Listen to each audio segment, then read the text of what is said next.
साथियों, आप सभी लोगों का हमारे सौर करियर पॉइंट पर बहुत-बहुत स्वागत है। बच्चों, आज की क्लास में हम लोग लेकर के चल रहे हैं, जहाँ से हम लोगों को पिछले वीडियो लेक्चर में एंड किए थे, वहीं से बच्चों आज का हम लोग टॉपिक लेकर के चल रहे हैं। और जिन बच्चों को अभी ये नहीं पता है कि हमारे चैनल पर 10th, 11th और 12th की जो भी केमिस्ट्री और फिजिक्स के टॉपिक हैं, वो हमारे 10 अप्रैल से स्टार्ट हो रहे हैं। उसका भी वीडियो मैंने बना दिया है। शानदार तरीके से यदि आपके पास छोटे भाई और बहन हैं, तो उनके पास में भी बच्चों वीडियो को शेयर कर दीजिए। एक बेहतरीन और एक नए अंदाज में 10 अप्रैल से सारी क्लासें स्टार्ट हो रही हैं। विधिवत तरीके से वो भी अपने बोर्ड एग्जाम में 4 चांद आकर के लगा सकें। मतलब उनको एक बेसिक बच्चों समझ इस तरीके से बताया जा रहा है कि जैसे मतलब एक बहुत गाँव के बच्चों को जैसे समझाया जाता है, क्योंकि मतलब एक बहुत ईजी लैंग्वेज में वहाँ से सारी चीज़ें चलेंगी। ठीक है, सारी पीपीटी तैयार हो रही है, सारे वीडियो लेक्चर कंप्लीट हो करके रिकॉर्ड सीरीज ये भी मैं दे सकता हूँ। बाकी सारी चीज़ें वहाँ पर पीपीटी वगैरह सब कंप्लीट हो रहा है। आपको नहीं पता है तो हमारा चैनल है सौर करियर पॉइंट। इस पर बच्चों यूट्यूब पर तो है ही, आप लोग देख रहे हैं, लेकिन ये हमारे पास में इस पर टेलीग्राम चैनल भी हमारे पास में है। उस पर आपको पीडीएफ की सुविधा दी जाएगी। जो मैं यहाँ पर पढ़ाता हूँ, इसी के हैंड रिटन नोट्स आप लोगों को दिए जाएंगे। ठीक है, और एक ही स्टडी लाइन बच्चों इंस्टाग्राम में अकाउंट है, उस पर आप लोगों को छोटी मोटी जानकारियाँ उस पर दी जाती रहती हैं, जैसे कि चैनल पर क्या चल रहा है, कुछ फैक्ट हो गया केमिस्ट्री के, कुछ इंपॉर्टेंट की चीज़ें हो गई, तो उस पर भी डालते रहते हैं, तो आप लोग उसको भी फॉलो कर सकते हैं। चलिए आज हम लोग देख के चलते हैं कि हमारे पास में हाइड्रोकार्बन आज हम लोग लेकर के चलेंगे। और इस हाइड्रोकार्बन के अंतर्गत बच्चों हम लोग क्रियात्मक समूह की बात करेंगे कि सर क्रियात्मक समूह क्या होते हैं, किसे कहा जाता है, फंक्शनल ग्रुप क्या होता है, जिसे आप लोग फंक्शनल ग्रुप कहते हो, क्रियात्मक समूह। बच्चों ध्यान देना, अच्छी एक बात हमारे पास में ये है कि सर जो क्रियात्मक समूह होते हैं ना, इसके बारे में कुछ ऐसी जानकारियाँ हमको दीजिए सर, ऐसी जानकारियाँ हमको दीजिए जो कि बहुत ज़्यादा हम लोगों के काम में आ सके। तो बच्चों आज हम लोग यहाँ से जो फंक्शनल हमारे पास में ग्रुप चलेगा, जिसे क्या बोलते हैं, क्रियात्मक। जैसे हमने कहा कि कोई हमारे पास में मेन अगर एक ग्रुप का बच्चों हमारे पास में क्या होगा, कोई अगर एक मेन ग्रुप का हमारे पास में यौगिक होगा, इस मेन ग्रुप के अंदर अगर मैं बात करूंगा कि सर मेन ग्रुप के अंदर जैसे क्या होगा, जैसे मैंने कह दिया एक समूह हमारे पास में होगा हाइड्रोकार्बन। उस हाइड्रोकार्बन के अंदर संतृप्त हाइड्रोकार्बन आते हैं और क्या आता है, असंतृप्त हाइड्रोकार्बन आता है। तो सर जो संतृप्त हाइड्रोकार्बन है उसके अंदर जितनी चीजें हमारे पास में आ रही हैं वो क्या क्या हो सकती हैं। तो हमने कहा सर जो संतृप्त हाइड्रोकार्बन हमारे पास में होगा उसके अंतर्गत जितनी चीजें बच्चों हमारे पास में आएंगी, वो चीजें हमारे पास में, जैसे हमने कहा कि एक हमारे पास में एल्केन हो गया। अच्छा, आपको एक बातें पता होंगी कि नहीं, फंक्शनल ग्रुप का मतलब क्या होगा। जैसे हमने कहा फंक्शनल ग्रुप, हम सभी जितने धरतीवासी हैं बच्चों, धरती पर सभी प्राणी क्या हैं, इंसान के रूप में है। बच्चों ध्यान देना इस बात को, धरती पर जो सभी प्राणी है वो सारे प्राणी किस तौर पर हैं, इंसान के तौर पर सभी प्राणी हैं। लेकिन हमने कहा ये जो इंसान रूपी हम लोगों का शरीर है, ये बच्चों जाति में डिवाइड होता है। किस में डिवाइड होता है बच्चों, इंसानी जो शरीर होता है वो किस में डिवाइड होता है, जाति में डिवाइड होगा। तो हमने कहा कि अगर कोई इंसान है, इसके पीछे जो जाति लग जाती है, इस जाति के आधार पर ही हम किसी व्यक्ति का वर्णन करेंगे। जैसे हमने कहा अगर किसी के यहाँ हमें अपनी लड़की की शादी करनी है, उस लड़की की शादी करने के लिए हम लोग सबसे पहले इंसान देखेंगे, बंदा भाई साहब इंसान होना चाहिए। इंसान होने के साथ साथ में वो बंदा हमारी जाति का होना चाहिए। जैसे मान लेते हैं कि अगर हम केसरवानी हैं, ध्यान से देख करके चलना, अगर भाई साहब हम केसरवानी हैं, तो अगर हम अपनी लड़की की शादी के लिए लड़का देखेंगे तो भाई लड़का पहली शर्त हमारी ये है कि वो इंसान होना चाहिए। अब भाई साहब कोई जानवर तो होगा नहीं, इंसान के बाद भाई साहब उसकी जो जाति होनी चाहिए ना, उसकी जाति बच्चों बनिया की होनी चाहिए। इसका मतलब जो उसकी कास्ट है वो केसरवानी की कास्ट होनी चाहिए, तभी उस लड़की के यहाँ शादी कर सकते हैं, नहीं तो उसके यहाँ शादी नहीं करेंगे, ऐसी मान्यता होती है। तो हमने कहा किसी व्यक्ति के नाम के पीछे जो जाति लगती है वो उसके फंक्शन को दर्शाता है। अच्छा, बनिया मैंने बोल दिया, तो बनिया के नाम से आपके दिमाग में फिगर क्या बन रहा है कि पकौड़ा छानेंगे बैठ करके, नहीं ना, जलेबी बनाएंगे बैठ करके, नहीं। मतलब इसका मतलब क्या होगा, दुकान पर किराना का सामान दिया जाएगा। मतलब फंक्शनल ग्रुप उसको समझ जाते हैं, जाति के हिसाब से फंक्शनल ग्रुप को समझ जाया जाता है कि बंदा क्या काम करके चलेगा। हमने कहा जैसे हमने कहा किसी मैंने इंसान का नाम लगा दिया, अब इसी इंसान के पीछे मैंने ये लगा दिया उसकी जाति, हमने कहा भाई साहब वो स्तोनी है। अच्छा ये बताओ, अब स्तोनी को देख करके आपके दिमाग में क्या आया कि भाई साहब वो बंदा जो है ना वो स्तोनार है। क्या होता है भाई साहब, वो बंदा क्या होता है, स्तोनार है। तो इतनी चीज़ें आपके दिमाग में ये आ जाती हैं कि भाई साहब वो क्या है, स्तोनार का काम करता है, स्तोनारी का काम करता है। अब स्तोनारी का काम देख करके क्या लोहे का काम होगा इसके यहाँ, क्या ये आंकड़ा लगा सकते हैं, कहे सर नहीं, इसका मतलब इस व्यक्ति के यहाँ केवल सोने चांदी का काम होगा, इसका मतलब इस व्यक्ति के यहाँ आभूषण के काम होते हैं। हमने कहा बहुत सही बात है। तो इसका मतलब ये जो हमारे पास में इसकी जाति दर्शाई जा रही है ना, इसी को हम लोग बोलते हैं प्रकार्यात्मक समूह। बच्चों क्या बोला जाएगा, इसी को बोलते हैं प्रकार्यात्मक समूह, इसी को बोला जाएगा। हमने कहा बहुत बहुत अच्छी बात है। चाहे तो इसी को आप लोग बच्चों क्या बोल देते हो, फंक्शनल। इसी को यहाँ से हम लोग बोल देंगे कि सर ये क्या होगा, फंक्शनल ग्रुप कहलाएगा, जिसे आप लोग बोलते हो क्रियात्मक समूह कहा जाएगा। मतलब क्रियात्मक समूह, एक बात तो हमको हो गई, किसी कार्बनिक अणु में उपस्थित कार्यात्मक समूह, एक क्रियात्मक समूह एक ऐसा समूह होता है जो उस यौगिक की जाति को दर्शाता है। इसका मतलब उस यौगिक को बताता है, डिवाइड कर देता है कि ये यौगिक किस काम में आने वाले हैं।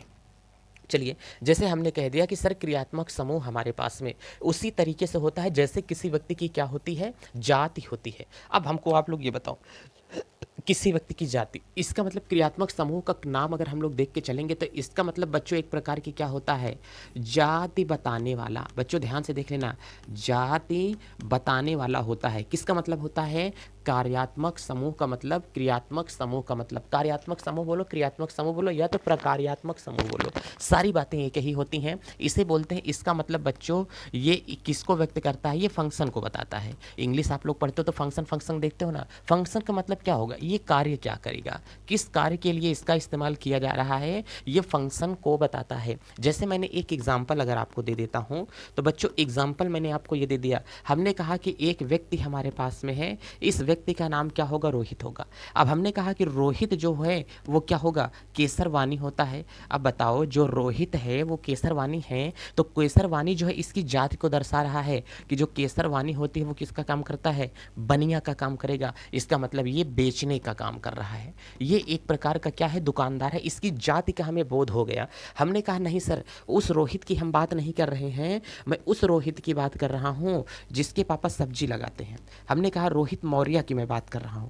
अच्छा, अब आपके दिमाग में आ गया कि सर रोहित मौर्य है, इसका मतलब इनका जो धंधा है वो किसका किसका काम है, सब्जी बेचने का काम इनका होगा, क्योंकि मौर्य पार्टी वगैरह क्या करती है, सब्जी का ही काम करती हैं। हमने कहा नहीं सर, मैं उस रोहित की भी बात नहीं कर रहा हूं, मैं रोहित शर्मा की बात कर रहा हूं। अच्छा, ध्यान से देख लेना, अगर मैंने ये कह दिया कि सर यहाँ से मैंने रोहित शर्मा की बात कर लिया, तो बताओ जो रोहित शर्मा है, तो अब हमने कहा कि रोहित शर्मा, इसका मतलब वो शर्मा है। तो अब बताओ बच्चों, जो शर्मा है इसका मतलब वो बाल काटने का काम करेगा कि नहीं, किसका काम करेगा, बाल काटने का काम। इसका मतलब शर्मा की जो जाति होती है, ये पुराने टाइम पर जब इतिहास अपना चल रहा था तो वहाँ पर इनको छोटे छोटे वर्गों में क्या कर दिया गया था, बांट दिया गया था। आप ये काम करो, तुम ये काम करो, तुम ये काम करो, ताकि सब लोगों के एक दूसरे से व्यापार चल सके। आज वही पद्धति हम लोग क्या कर रहे हैं, इस्तेमाल करते हुए चले आए हैं। तो बच्चों एक बात तो हमारे पास में बढ़िया सी ये हो गई है कि अगर कभी अगर हम लोगों के पास में आएंगे चीज़ें, तो आप लोग बच्चों बढ़िया से उसको समझ सकते हो कि सर हमारे पास में क्या होने वाला है। चलिए, इसमें हमको देरी कुछ नहीं हो जाएगी, एक पैसे का भी बच्चों हमको इसमें देरी या जिक्र करने का बात नहीं है। चलिए सर, ये भी हो गया। अब सर हमको आप ये बता दीजिए दरअसल कि क्या चीज़ें हमारे पास में हो सकती हैं। हमने कहा जैसे, तो कह रहा है कि क्रियात्मक समूह किसे कहा जाता है। जैसे आप लोग ये समझिए, क्रियात्मक समूह की सर हमको परिभाषा बताइए कि यौगिक में उनके रासायनिक गुण को दर्शाने के लिए जिनका इस्तेमाल किया जाता है उसे क्या कहा जाता है, क्रियात्मक समूह कहा जाएगा। जैसे हमने कहा कि बच्चों हम लोग यहाँ से लिख देते हैं क्या होगा, CH3, और यहाँ पर मैंने लिख दिया है Cl, तो इसमें जो क्रियात्मक समूह होगा बच्चों क्या होगा, Cl होगा। जैसे हमने एक एग्जाम्पल आपको दे दिया दूसरा वाला, हमने कहा कि बच्चों यहाँ पर हमने लिख दिया है CH3, यहाँ पर हमने लिख दिया है CH2, और यहाँ पर हमने लास्ट में लगा दिया है OH। तो ये बच्चों इसका क्या होगा, क्रियात्मक समूह होगा। यहीं पर बच्चों मैं तीसरा अगर बात करता हूँ कि सर CH3 है, यहाँ पर सर मैंने CH2 कर दिया, और अंत में सर हम लोग यहाँ पे लगा देते हैं कि COOH होगा। और यहीं से बच्चों अगर चौथे की बात मैं अगर करके चलूँगा तो सर यहाँ से CH3 होगा, यहाँ से CH2 होगा, और अंततः बच्चों अगर हम लोग यहाँ से बात करेंगे तो ये हमारे पास में CHO हो जाएगा। अगर यहीं से मैं पाँचवें की बात करता हूँ प्यारे बच्चों, तो ये हमारे पास में CH3 होगा, यहाँ से हमारे पास में CH2 हो जाएगा, और ये जो हमारे पास में हो जाएगा इसे हम लोग बोल के चलेंगे NH2। तो ये जितनी चीज़ें आप लोग यहाँ पर ये देख करके चल रहे हैं, ये सारे के सारे हमारे पास में क्या कहला रहे हैं बच्चों, ये पूरे के पूरे क्या कहला रहे हैं, क्रियात्मक समूह कहला रहे हैं। तो क्रियात्मक समूह यही होगा किसी अणु को किसी कार्बनिक यौगिक के गुण को प्रदर्शित करने के लिए जिन अणुओं का इस्तेमाल किया जाएगा, जिन परमाणुओं का उपयोग किया जाएगा, उसे क्या कहा जाता है, क्रियात्मक समूह कहा जाएगा। क्रियात्मक समूह किसी भी यौगिक के गुण को व्यक्त करता है। देखो ध्यान से, इसका मतलब क्या होगा, गुणों को व्यक्त करने वाले, ध्यान से देख के चलना, गुणों को व्यक्त करने वाले बच्चों, ध्यान, गुणों को व्यक्त करने वाले कारक को, ध्यान देखो, गुणों को व्यक्त करने वाले कारक को क्या कहा जाता है? क्रियात्मक समूह कहा जाता है। हमने कहा गुण को देख करके, जैसे हमने कहा अगर कोई व्यक्ति फर्नीचर का काम कर रहा है, कहेंगे भाई साहब आप विश्वकर्मा हो क्या? ऐसा कहते हैं कि नहीं कहते हैं? अगर कोई व्यक्ति पूजा सुना रहे, कहते हैं यार आप पांडे हो क्या, आप पंडित हैं क्या, ऐसा कहा जाता है ना। तो रासायनिक गुणों को व्यक्त करने वाले जो कारक होते हैं उसे क्या कहा जाता है? क्रियात्मक समूह कहा जाता है। इतनी बातें आपको समझ में आ रही हैं? चलिए, एक बात तो हमारे पास से ये भी खत्म हो चुकी है कि सर अगर इसके बाद अगर हम लोगों से कोई भी चीज़ पूछेगा ना, तो इसका मतलब अब आगे हमको दिक्कत इसमें होने वाली नहीं है। तो सर क्रियात्मक समूह का भी ज्ञान हम लोगों को हो गया कि फंक्शनल ग्रुप क्या होते हैं। जैसे मैं कुछ यौगिक का नाम लिख देता हूँ, अच्छा ध्यान से देख के चलना, इधर मैं कुछ यौगिक का नाम लिखता हूँ और इधर मैं क्रियात्मक समूह बना देता हूँ। जैसे मैंने इधर तो बच्चों मैं यहाँ से लिख देता हूँ कि सर हमारे पास में क्या होगा, यहाँ से मैंने यौगिक लिख दिया।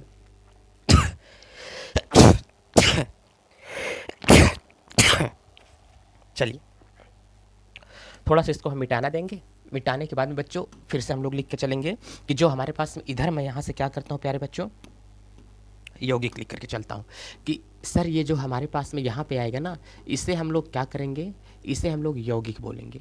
और ये जो हमारे पास में यहाँ से आता है, इसे हम लोग यहाँ से बोल देंगे कि सर ये क्या होगा, क्रियात्मक समूह को व्यक्त करेगा।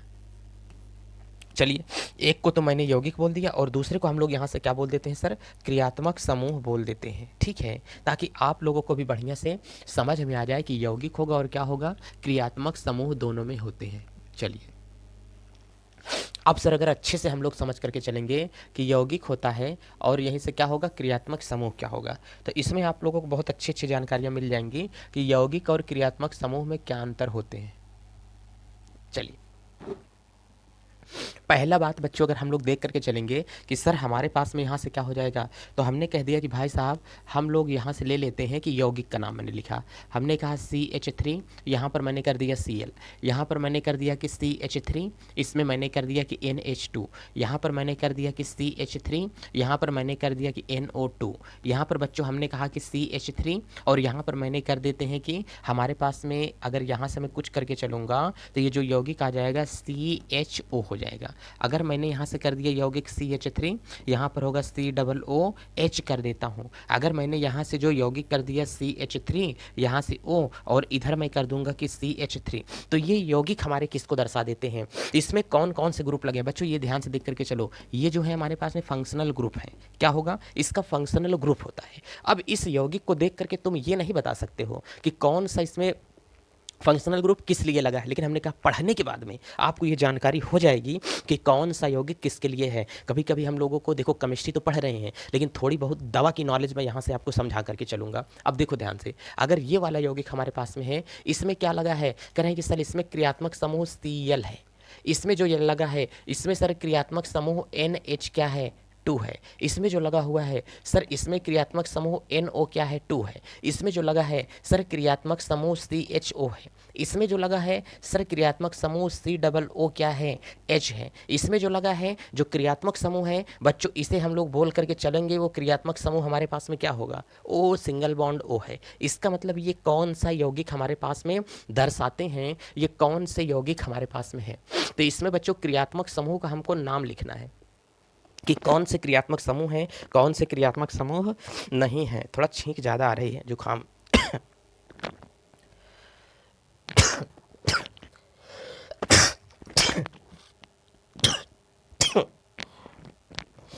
चलिए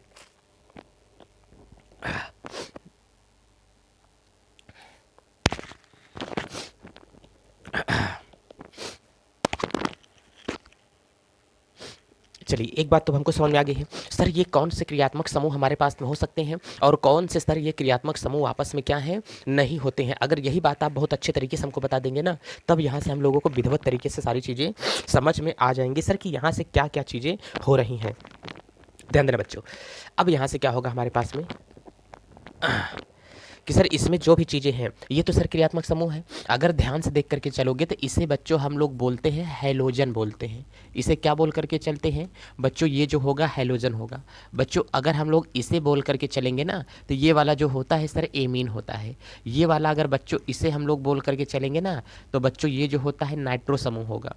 इसे अगर हम लोग बोल करके चलेंगे तो बच्चों ये जो हमारे पास में समूह होगा इसे हम लोग क्या बोल करके चलेंगे, कह रहा है कि अगर इस वाले समूह को हम लोग बोल के चलेंगे एल्डिहाइड समूह होता है। बच्चों क्या बोल के चलेंगे, इसे एल्डिहाइड बोला जाता है। ठीक है सर, एल्डिहाइड हम भी बोलेंगे। इस वाले को जो बोला जाता है कार्बोक्सिलिक बोलते हैं। बच्चों क्या बोलते हैं, इसे कार्बोक्सिलिक बोला जाएगा। इसका मतलब ये यौगिक जो है कार्बोक्सिलिक समूह है। अगर इसे हम लोग बोल करके चलेंगे तो इसका मतलब ये यौगिक क्या कहलाएगा बच्चों, ईथर कहलाएगा। ऑक्सीजन के दोनों ओर अगर कुछ भी लगा हो, जैसे हमने कहा यहाँ से आर लगा है, यहाँ से आर लगा है, तो यौगिक क्या कहला देगा, ईथर कहला देते हैं। ठीक है, समझ में आ रहा है इतना। तो ये यौगिकों का नाम क्या होगा, क्या ऐसी आवश्यकता पड़ गई कि सीएल को हम लोग हाइड्रोजन नाम दिए, ऐसा कब जान पाएंगे। हमने कहा बोर्ड में लिखा है, लिखा हुआ है तो देख करके जान गए, लेकिन ऐसे में कोई चीज़ आपको सामने उठा करके दे देता हूँ तो क्या आप जान पाओगे कि कौन सा यौगिक है, कौन सा हैलोजन है, कौन सा नाइट्रो है, कौन सा एल्डिहाइड है। इन सारी चीज़ों की जानकारी आपको विधिवत तरीके से होनी चाहिए कि सर हमारे पास में ये क्या है और ये क्या नहीं होते हैं। तो यौगिक का जो नाम मैंने आपको बता दिया और यहीं से क्रियात्मक समूह की मैंने जानकारी दे दिया कि ये इसका नाम होगा, ये इसके क्या होते हैं, क्रियात्मक समूह होते हैं। इन सारी चीज़ों के लिए अब इसके लिए हम लोग नेक्स्ट वीडियो में पढ़ते हैं कि और सारी चीज़ें हमारे पास में क्या बढ़िया तरीके से हो सकता है कि हम लोगों को चीज़ों को पढ़ने में ज़्यादातर मज़ा एकदम से आ जाए। ठीक है बच्चों, इसमें हम लोगों को कोई दिक्कत नहीं होनी चाहिए। चलिए, ये तो हमारे पास में हो गया है। अब ये हमारे पास में इसे बोलते हैं मेथिल क्लोराइड बोला जाएगा। बच्चों इसे हम लोग क्या बोलते हैं, इसे हम लोग यहाँ से बोल के चलेंगे कि सर ये हमारे पास में क्या होगा, मेथिल का यौगिक होगा। ये भी अगर हम लोग देख करके चलेंगे तो मेथिल का यौगिक इसमें भी लिखा है। इसमें अगर हम लोग देख करके चलेंगे तो इसमें भी हमारे पास में क्या है, मेथिल ही लगा है। सब में मेथिल मेथिल ही है। क्या है सर ये, एक एक को बताइए ना अच्छे से। हमने कहा इसके लिए बच्चों नेक्स्ट वीडियो लेक्चर हम लोगों को देखना पड़ेगा। तो बच्चों सारी वीडियो एकदम कंटिन्यू तरीके से आप लोग देखते रहिए। ठीक है, इसके बाद चलते हैं। जय भारत।